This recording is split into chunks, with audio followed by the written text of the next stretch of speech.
Le camping, c'est bien, mais comment cuisiner lorsqu'on n'a pas de cuisine sous la tente? C'est la question qu'on va se poser avec le docteur Jean-Michel Cohen. Et on va parler justement, docteur Cohen, de la façon de cuisiner au camping pour sortir un peu des traditionnels chipolata et merguez.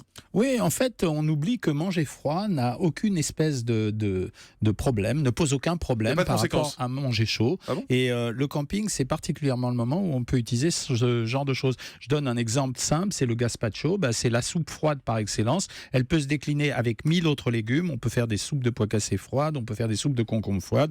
Et c'est pas forcément un moment apéritif, mais ça veut dire que ça nécessite pas un ustensile pour réchauffer. De la même façon, il y a énormément de produits qui peuvent se manger froid, ne serait-ce que parce que le poissonnier, par exemple, vous les a cuisinés. On oublie régulièrement que les crustacés, c'est vraiment un des outils de camping, que ce soit les crevettes, les bulots, etc. Il faut faire gaffe avec le soleil quand même. Il faut vraiment avoir un réfrigérateur aussi. D'avoir des glacières, de faire attention à la chaîne du froid, mais ça reste quand même des produits de première qualité pour le camping. Et il faut sortir vraiment du schéma. Le camping, c'est l'apéro avec le liquide qu'on dilue, c'est les biscuits apéritifs dont on déchire les sachets. Je donne juste un chiffre. Par exemple, les apéros dans les campings, on les a chiffrés. Ils sont entre 450 et 600 calories juste pour l'apéritif, ce qui est presque l'équivalent d'un repas pour une femme, à un moment où finalement on compte rien du tout parce qu'on prend des petites poignées de quelque chose, on discute, on est content de se retrouver. Et donc, faut faire attention à ce genre de choses. Alors, est-ce qu'on peut parler par exemple de l'apéritif? On va commencer par le début. Qu'est-ce qu'on peut manger qui soit pas lourd, qui soit pas les gâteaux apéritifs Belin?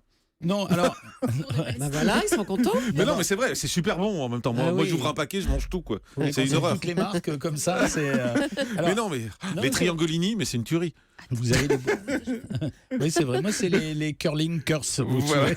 D'abord, il y a ces boîtes de conserve qu'on peut acheter toutes prêtes maintenant, les bocaux, où vous pouvez trouver des petites moules décortiquées que vous pouvez servir à l'apéritif. Ensuite, vous pouvez prendre des endives, des feuilles d'endive, et simplement les farcir avec les mousses de thon, les rillettes de thon que vous achetez en supermarché. Il y a les classiques surimi, à condition de surveiller leur composition. Et puis, en même temps, vous pouvez vous amuser à faire des petites brochettes de légumes dans lesquelles vous allez piquer un brin de mozzarella, un brin de bressaola, un brin de tomate cerise, etc. Donc ça veut dire qu'il faut varier et pas rester enfermé dans le schéma biscuit apéritif. Et pour le varier, il ne faut pas oublier qu'un apéritif, c'est simplement des petites bouchées de quelque chose. Donc vous pouvez cuisiner quasiment tous les produits que vous mangez en plat principal, en petites bouchées. Les œufs durs, par exemple, il y a eu une époque, il y a 30 ou 40 ans, où les gens servaient des œufs durs à l'apéritif parce que l'œuf dur, c'était pas banalisé comme aujourd'hui. Ça reste quand même un produit apéritif extrêmement intéressant et extrêmement rassasiant. On le coupe en petits carrés, en petits morceaux, c'est ça, et en pioche. Le fromage aujourd'hui, je rappelle que la consommation de fromage aujourd'hui, 40% de la consommation de fromage, plus de 40% de la consommation de fromage se fait hors apéritif. Il y a des fromages qui sont particulièrement diététiques. Vous avez les petits apéricubes qu'on trouvait auparavant, ils sont oubliés. C'est diététique, pareil. Ça? Oui, ça reste assez diététique parce que vous jouez en diététique, vous pouvez jouer sur deux choses. Sur Moi, la quand qualité j'en prends de deux boîtes, j'ai l'impression de grossir. Oui, mais c'est ça. Mais c'est justement ça. Vous pouvez jouer sur la qualité de l'aliment et vous pouvez jouer également sur la quantité de l'aliment. Donc ça, vous avez oublié également. Et puis on trouve maintenant aussi des petites choses toutes prêtes, les sardines qui sont découpées en petits morceaux. Donc c'est là où il faut avoir l'œil sur les rayons des supermarchés pour découvrir quels sont les produits que vous pouvez utiliser. C'est intéressant ce que vous dites sur les sardines, par exemple. En plus, c'est très bon comme aliment, je crois. Oui, ou les anchois marinés. C'est typique, les anchois marinés. Les anchois, quand même. Oui, mais enfin, il y a des gens qui aiment ça, ou il y a des petits anchois enroulés avec des capres au milieu. Il y a des tas de petites choses comme ça. Quant aux olives, il faut rappeler que la différence entre olive verte et olive noire, c'est que l'olive noire, elle est maturée, donc elle est a priori plus riche que l'olive verte, mais on peut très bien s'acheter des olives et en manger. La seule problématique des olives, qui est un produit pas si gras que ça, quand même, notamment pour les olives vertes, c'est la quantité de sel. Donc c'est juste ça qu'on a à surveiller. Donc quand et vous les créez olives fourrées, c'est plus les grand, olives fourrées, ça dépend ce que vous mettez à l'intérieur. Du fromage, les amandes, du bleu. Les un amandes petit peu. dedans, Mais oui, quand vous les c'est fourrez ça. avec des petits morceaux de poivron, ça marche très très bien, ou avec des petits morceaux d'anchois, ça marche très très bien. Ensuite, on passe à l'apéritif. On a fait l'apéritif, donc on passe à l'entrée. On passe plutôt des fruits. Non, c'est le moment des salades, faut être honnête. Ça veut dire qu'on a rappelé régulièrement à cette période chaude, quand on fait le hors d'œuvre, après l'apéritif, c'est la salade traditionnelle. Alors vous avez deux choix possibles, soit vous mélangez les féculents dans la salade pour faire une espèce de plat unique en allégeant le plat principal, soit vous faites une vraie salade et vous mélangez tous les ingrédients que vous avez envie d'utiliser. Ça peut faire le plat d'ailleurs aussi, une grosse salade. Ça peut faire le plat, mais là vous êtes parti sur un schéma complet, Jean-Marc. Mais si vous faites une salade, alors si vous faites un plat derrière, effectivement c'est une salade composée traditionnelle. Alors les gens vont se ruer sur la tomate mozzarella. Ce qui pose un problème dans la tomate mozzarella, c'est deux choses. C'est la quantité de mozzarella que vous allez prendre, même si c'est un fromage qui est light.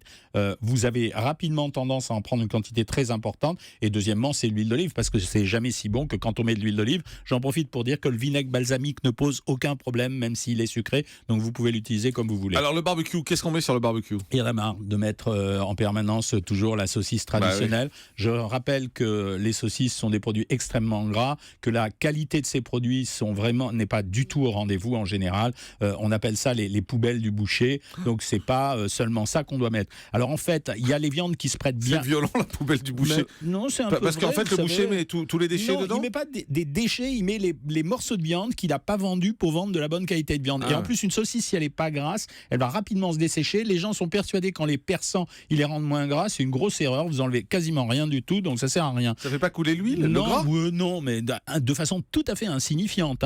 Et en rappelant aussi qu'aujourd'hui, vu les alertes qu'on avait mis sur le barbecue, c'est vrai que les placas, les espèces de planchas qu'on utilise maintenant et qu'on peut poser sur un barbecue d'ailleurs, si elles sont pas électriques, elles marchent très très bien aussi et elles font cuire l'aliment dans sa graisse qui lui donne meilleur goût. On oublie que les meilleurs produits sont les viandes qui se prêtent à la cuisson barbecue. C'est par exemple les cuisses de poulet ou de dinde, les côtes de porc si elles sont prises dans le filet, le jambon braisé à condition qu'il soit servi sans la couenne, les côtes d'agneau premières ou encore la bavette, et on essaye de laisser les parties grasses de côté. Voilà. Et ensuite, ce qu'on peut faire le barbecue, l'idéal c'est quand même de faire des brochettes en variant les natures de viande, ce qui vous permet de prendre un peu de viande grasse et un peu de viande blanche. Donc rien de mieux que de prendre une brochette avec un peu d'agneau, un peu de poulet. Enfin, moi je pense que les poissons, si on sait bien utiliser un barbecue ou une plancha, c'est vraiment un produit de grillade. Oui, mais ça pue après. Si vous êtes en plein air. Non, mais c'est la grille qui sent pas déjà, bon. il y avait les pieds qui puent Non, mais c'est la grille qui sent pas bon après quand vous faites du poisson sur la grille. Après, elle sent le poisson. Franchement, on la nettoie. Vous prenez 2 griots qui chochotent, celui-là, non?